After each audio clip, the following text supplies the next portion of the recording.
dekat jadual 3 ada nilai pemboleh ubah P dan W. Dekat sini dia bagi tahu P berubah secara songsang dengan punca kuasa 2W dan dia suruh kita cari hubungan antara P dan W. Okey, nampak tak jawapan ni semua ni sebenarnya adalah bentuk persamaan.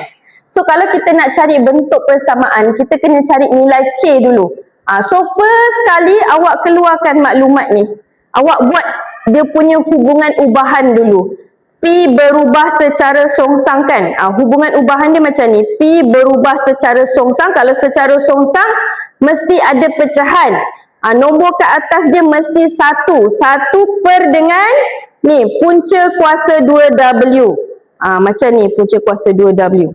Lepas tu awak tukar alfa ni, awak tukar jadi sama dengan 1, awak tukar jadi K. Lepas tu awak bawa turun je. P ni awak bawa turun bawah. P bahagi dengan punca kuasa 2W. Bawa je turun bawah. P dengan W tu. Okey. So dapatlah dia punya bentuk persamaan. Cumanya kat sini kita tak tahu K berapa.